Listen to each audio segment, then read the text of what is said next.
Hello everyone, this is Shalini. Welcome to the legal lens. आज हम geography के one liner series में third session लेंगे अपना, जिसमें हम उन्हीं टॉपिक्स को कवर करेंगे जो यूपी जुडिशरी और बिहार जुडिशरी के पर्पज़ से इम्पॉर्टेंट है। इसके पहले हम 2 वीडियो अपलोड कर चुके हैं, तो आप उनको भी चेकआउट कर सकते हैं। It will be very helpful for the upcoming exams. जिसमें हमारा पहला टॉपिक है भारत के प्रमुख जलप्रपात, major waterfalls of India. Waterfalls basically क्या होता है? वाटरफॉल का मतलब क्या होता है? जब नदियों का पानी किसी ऊंचाई की जगह से किसी निचले स्थान पर गिरता है तो जलप्रपातों का निर्माण होता है। जैसे हम देखते हैं कि पहाड़ है और यहाँ से ऐसे ऐसे पानी आता है, तो उसे हम जलप्रपात बोलते हैं। जिसमें पहला है महात्मा गांधी या जोग करसोप्पा जलप्रपात। यह भारत का सबसे ऊंचा जलप्रपात है जो कि कर्नाटक राज्य में सरवती नदी पर स्थित है। इस जलप्रपात की ऊंचाई 255 मीटर है। नेक्स्ट है शिव समुद्रम जलप्रपात। यह कर्नाटक राज्य में कावेरी नदी पर स्थित है। इस जलप्रपात की ऊंचाई 90 मीटर है। तो सबसे ऊंचा कौन सा है? महात्मा गांधी या जोग करसोप्पा जलप्रपात। दूसरा है शिव समुद्रम जलप्रपात। थर्ड हम देखेंगे यन्ना जलप्रपात। यह मध्य प्रदेश के महाबलेश्वर के समीप नर्मदा नदी पर स्थित है। इस जलप्रपात की ऊंचाई लगभग 183 मीटर है। नेक्स्ट है चचाई जलप्रपात। यह जलप्रपात मध्य प्रदेश के रीवा जिले में बीहड़ नदी में स्थित है। इसकी ऊंचाई लगभग 130 मीटर है। नेक्स्ट है धुआंधार जलप्रपात। यह मध्य प्रदेश में जबलपुर के निकट नर्मदा नदी पर स्थित है। इसकी ऊंचाई 15 मीटर है। चुलिया जलप्रपात। यह जलप्रपात मध्य प्रदेश के मंदसौर में चंबल नदी पर स्थित है और इसकी ऊंचाई 18 मीटर है। पायकारा जलप्रपात। यह जलप्रपात तमिलनाडु राज्य में नीलगिरी की पहाड़ियों में स्थित है और इस जलप्रपात का प्रयोग जल विद्युत उत्पादन के लिए किया जाता है। नेक्स्ट है गोकक जलप्रपात। यह कर्नाटक राज्य के बेलगांव जिले में गोकक नदी पर स्थित है। इस जलप्रपात की ऊंचाई लगभग 54 मीटर है। नेक्स्ट है बिहार जलप्रपात। यह टॉन्स नदी पर स्थित है। इसकी ऊंचाई लगभग 100 मीटर है। नेक्स्ट है पुनासा जलप्रपात। यह राजस्थान में चंबल नदी पर स्थित है। नेक्स्ट है मधार जलप्रपात। यह जलप्रपात चंबल नदी पर स्थित है। नेक्स्ट है हुंडरू जलप्रपात। यह जलप्रपात झारखंड राज्य में स्वर्णरेखा नदी के किनारे स्थित है। इसकी ऊंचाई लगभग 74 मीटर है। नेक्स्ट है चित्रकूट जलप्रपात। यह जलप्रपात छत्तीसगढ़ राज्य के बस्तर जिले में इंद्रावती नदी पर स्थित है और यह भारत का न्यागरा प्रपात नाम से भी जाना जाता है। इसकी ऊंचाई लगभग 90 फुट है। नेक्स्ट है दूधसागर जलप्रपात। यह जलप्रपात गोवा तथा कर्नाटक राज्य की सीमा पर मांडवी नदी पर स्थित है। इसकी ऊंचाई लगभग 310 मीटर है। नेक्स्ट है किलियूर जलप्रपात। यह तमिलनाडु राज्य में किलियूर नदी पर स्थित है। नेक्स्ट है वसुधारा जलप्रपात। यह उत्तराखंड राज्य में अलकनंदा नदी पर स्थित है। नेक्स्ट टॉपिक है हमारा भारत की जलवायु, क्लाइमेट ऑफ इंडिया। जलवायु का मतलब क्या होता है? किसी स्थान विशेष की वायुमंडलीय दशाओं को जलवायु कहते हैं। और मॉनसून क्या है? मॉनसून, इसकी उत्पत्ति अरबी शब्द के मौसीम शब्द से हुई है, जिसका शाब्दिक अर्थ होता है ऋतुनिष्ठ परिवर्तन। अब हम देखेंगे कि कौन कौन से कारक हैं जो भारतीय जलवायु को प्रभावित करते हैं। तो जिसमें पहला है कि भारत की स्थिति और उच्चावच। तो जो फिजिकल स्थिति है, भौतिक स्थिति है भारत की, वो भी जलवायु परिवर्तन का एक कारण है। दूसरा है कर्क रेखा का भारत के मध्य से गुजरना। यह भी एक कारक है जो कि प्रभावित करता है भारतीय जलवायु को। नेक्स्ट है उत्तर में हिमालय और दक्षिण में हिंद महासागर की उपस्थिति। चौथा है पृष्ठीय पवनें और जेट वायु धाराएं। तो चारों कौन कौन से कारक हैं? पहला है भारत की स्थिति और उच्चावच। दूसरा कर्क रेखा का भारत के मध्य से गुजरना। तीसरा उत्तर में हिमालय और दक्षिण में हिंद महासागर की उपस्थिति। और चौथा पृष्ठीय पवनें और जेट वायु धाराएं। ये तो था कारक। अब देखेंगे हम कारण। तो मानसून उत्पत्ति के कारण क्या क्या हैं? पहला है जल व थल का असमान रूप से गर्म होना। दूसरा है ग्रीष्म ऋतु में थलीय भाग अधिक गर्म होते हैं, जिससे थल में निम्न दाब का क्षेत्र बनता है। फलतः अधिक दाब की पवनें निम्न दाब की ओर प्रभावित होने लगती हैं। ये पवनें समुद्र की ओर से वर्षा जल लेकर आती हैं, जिसके कारण मानसून में परिवर्तन होता है और मानसून आता है। नेक्स्ट है मानसून संबंधी अन्य तथ्य। नेक्स्ट पहला है इसमें उष्णकटिबंधीय भाग में स्थित भारतीय उपमहाद्वीप में मानसूनी प्रकार की जलवायु है। मानसून मूलतः हिंद महासागर और अरब सागर की ओर से भारत के दक्षिण पश्चिम तट पर आने वाली हवाओं को कहते हैं, जो भारत, पाकिस्तान, बांग्लादेश आदि में भारी वर्षा कराती हैं। तो कौन सी पवनें हैं? दक्षिण पश्चिम तट से जो पवनें आती हैं वह भारत में, पाकिस्तान में और बांग्लादेश में भारी वर्षा कराती हैं। दूसरा है भारत में मानसून के दो प्रकार हैं। पहला है दक्षिण पश्चिम मानसून, जो कि जून से सितंबर में आता है, और दूसरा है उत्तर पूर्वी मानसून, जो कि दिसंबर से जनवरी शीतकाल में आता है, जिसमें से अधिकांश वर्षा दक्षिण पश्चिम मानसून द्वारा होती है। और भारत की कुल सालाना वर्षा जल जो है वो करीब 3/4 भाग जो है वो मानसून वर्षा से ही प्राप्त होता है।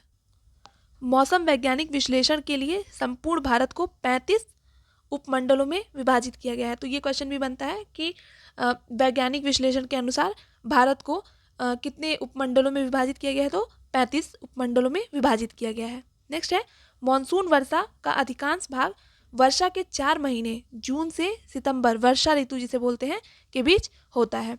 नेक्स्ट है मानसून का अधिक प्रभाव पश्चिमी घाट तथा पूर्वोत्तर हिमालयी इलाके में होता है, जबकि पश्चिमोत्तर भारत में बहुत न्यून वर्षा होती है। अब हम देखेंगे मानसून का फटना, इसका क्या कारण है?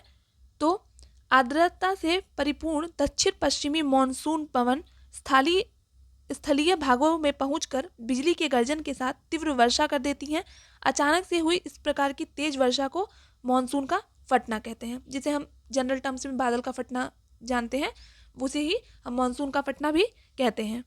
मानसून का परिच्छेद, इसका मतलब होता है कि दक्षिण पश्चिम मानसून के वर्षा काल में जब एक या अधिक सप्ताह तक वर्षा नहीं होती है तो इस घटना या अंतराल को मानसून परिच्छेद या मानसून विभंगता कहते हैं।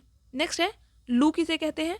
लू ग्रीष्म ऋतु में भारत के उत्तरी पश्चिमी भागों में सामान्यतः दोपहर के बाद चलने वाली शुष्क और गर्म हवाओं को लू कहते हैं। इसके प्रभाव से कई लोगों की मृत्यु भी हो जाती है। नेक्स्ट है काल बैसाखी किसे बोलते हैं? तो ग्रीष्म ऋतु में स्थलीय एवं गर्म पवन और आर्द्र समुद्री पवनों के मिलने से तड़ित झंझा युक्ति आंधी व तूफान की उत्पत्ति होती है, जिसे पूर्वोत्तर भारत में नॉर्वेस्टर और पश्चिम बंगाल में काल बैसाखी कहा जाता है। नेक्स्ट है आम्रवृष्टि।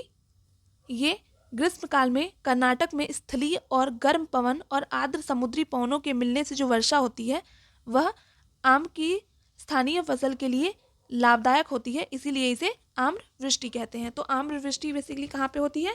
ये कर्नाटक में और ग्रीष्म काल में। अब है चक्रवात। तो देखेंगे कि चक्रवात क्या होता है और इसका कारण क्या है। तो वायुदाब में अंतर के कारण जब केंद्र में निम्न वायुदाब और बाहर उच्च वायुदाब हो तो वायु चक्राकार प्रतिरूप बनाती हुई उच्च दाब से निम्न दाब की ओर चलने लगती है, जिसे कि हम चक्रवात कहते हैं। अब है भारत की ऋतुएं। तो बेसिकली यहाँ पे भारत में 3 तरीके की ऋतुएं हैं, शीत ऋतु, ग्रीष्म ऋतु और वर्षा ऋतु। पहला हम देखेंगे शीत ऋतु। इसका काल मध्य दिसंबर से फरवरी तक माना जाता है। इस समय सूर्य की स्थिति दक्षिणायन होती है। तो शीत ऋतु में सूर्य की स्थिति दक्षिणायन होती है, अतः उत्तरी गोलार्ध में स्थित भारत का तापमान कम हो जाता है। इस ऋतु में समताप रेखाएं उत्तर से पश्चिम की ओर प्रायः सीधी रहती हैं। इस ऋतु में समताप रेखाएं पूर्व से पश्चिम की ओर प्रायः सीधी रहती हैं। 20 डिग्री सेंटीग्रेड की समताप रेखा भारत के मध्य से गुजरती है। तो शीत ऋतु में कितनी डिग्री सेंटीग्रेड की समताप रेखा भारत के मध्य से गुजरती है? 20 डिग्री सेंटीग्रेड की मध्य रेखा, समताप रेखा भारत के मध्य से गुजरती है। दूसरा है ग्रीष्म ऋतु। यह ऋतु मार्च से मई तक रहती है। सूर्य के उत्तरायण होने से सारे भारत में तापमान बढ़ जाता है। इस ऋतु में उत्तर और उत्तर पश्चिमी भारत में दिन के समय तेज गर्म और शुष्क हवाएं चलती हैं। यही जो तेज गर्म और शुष्क हवाएं हैं इसी को हम लू कहते हैं। तो शीत ऋतु में सूर्य की स्थिति दक्षिणायन और ग्रीष्म ऋतु में सूर्य की स्थिति उत्तरायण हो जाती है। ग्रीष्म ऋतु में सूर्य के क्रमशः उत्तरायण होते जाने के कारण अंतर उष्णकटिबंधीय अभिसरण क्षेत्र ITCZ उत्तर की ओर खिसकने लगता है एवं जुलाई में 25 डिग्री अक्षांश रेखा पर जाता है। नेक्स्ट है वर्षा ऋतु। इस ऋतु का समय जून से सितंबर तक रहता है। इस समय उत्तर पश्चिमी भारत और पाकिस्तान में निम्न वायुदाब का क्षेत्र बन जाता है। इसका कारण क्या है? तापमान अधिक होने के कारण। अतः उष्णकटिबंधीय अभिसरण क्षेत्र ITCZ उत्तर की ओर खिसकता हुआ शिवालिक के पर्वतपात तक चला जाता है एवं गंगा के मैदानी क्षेत्र में निम्न दाब बन जाता है। इस दाब को भरने के लिए दक्षिण पूर्व व्यापारिक पवनें विषुवत रेखा को पार कर दक्षिण पश्चिम मानसून पवनों के रूप में भारत में प्रवेश करती हैं और ये दक्षिण पश्चिम मानसून पवनें 2 शाखाओं में विभाजित हो जाती। नेक्स्ट टॉपिक होगा हमारा भारत की मिट्टियाँ, सॉइल्स ऑफ इंडिया। तो बेसिकली इंडिया में 5 तरीके की मिट्टियाँ पाई जाती हैं। भारत देश के विभिन्न क्षेत्रों में विभिन्न प्रकार की पाई जाने वाली मिट्टियों की किस्में लगभग 5 भागों में विभाजित हैं। जो पहला है जलोढ़ मिट्टी, दूसरा काली मिट्टी, तीसरा लाल मिट्टी, चौथा लैटराइट मिट्टी या बलुई मिट्टी भी इसे बोलते हैं और पांचवी है रेतीली या रेगिस्तानी मिट्टी। पहला हम देखेंगे कि जलोढ़ मिट्टी किसे बोलते हैं। तो जलोढ़ मिट्टी, इसको इंग्लिश में हम एलुवियल सॉइल बोलते हैं, को दोमट और कछार मिट्टी के नाम से भी जाना जाता है। नदियों द्वारा लाई गई मिट्टी को जलोढ़ मिट्टी कहते हैं।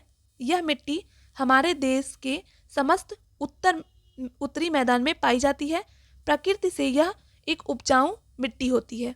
उत्तरी भारत में जो जलोढ़ मिट्टी पाई जाती है वह 3 मुख्य नदियों द्वारा लाई जाती है। कौन कौन सी नदियां हैं?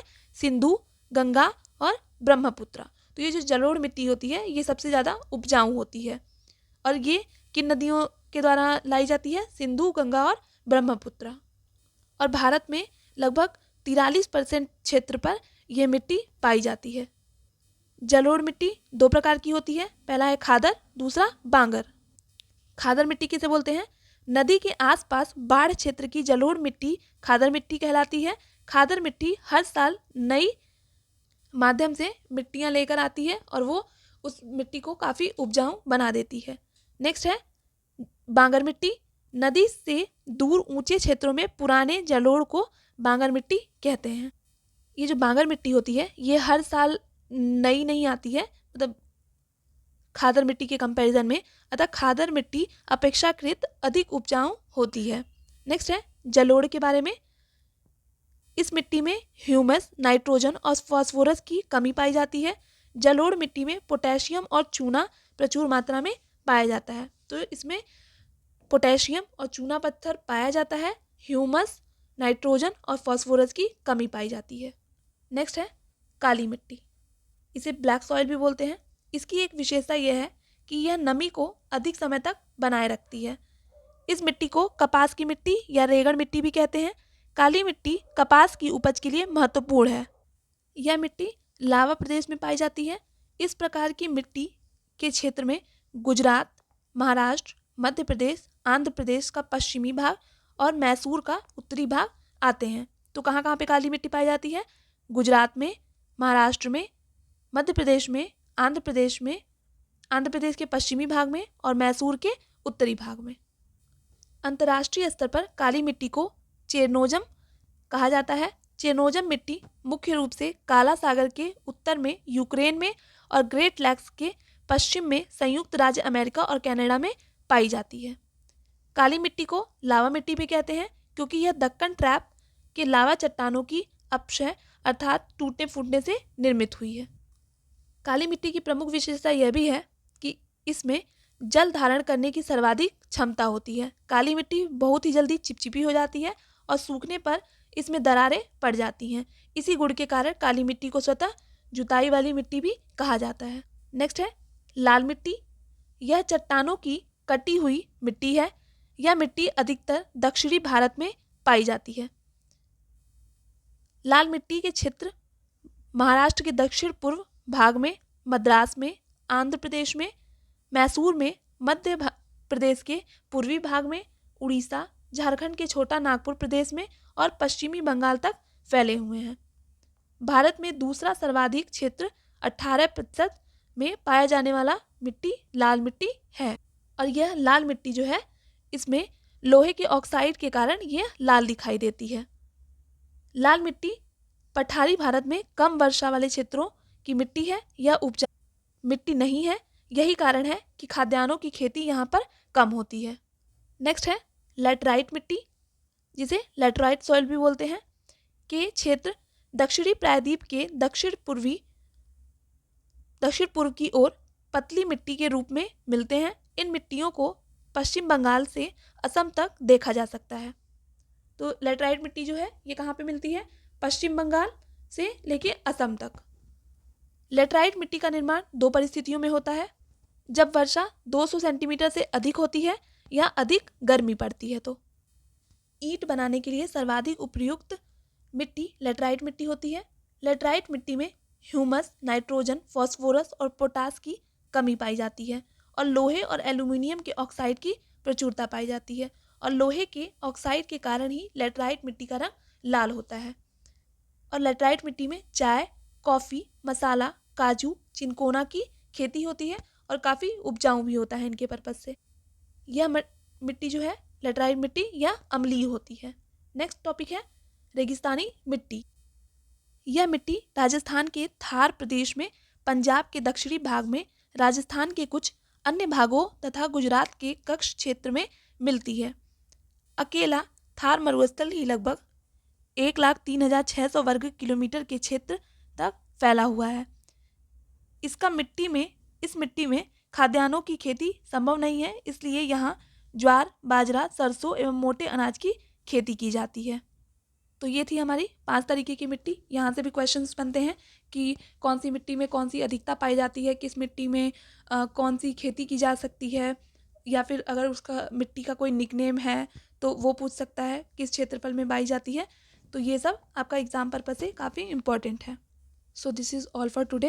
नेक्स्ट वीडियो में हम आगे के टॉपिक्स को डिस्कस करेंगे। तब तक के लिए keep preparing, keep shining, all the best. और अगर आपको चाहते हैं कि इन वीडियोज़ में कुछ और इम्प्रूवमेंट की जाए और कुछ और टॉपिक्स को कवर किया जाए, तो यू कैन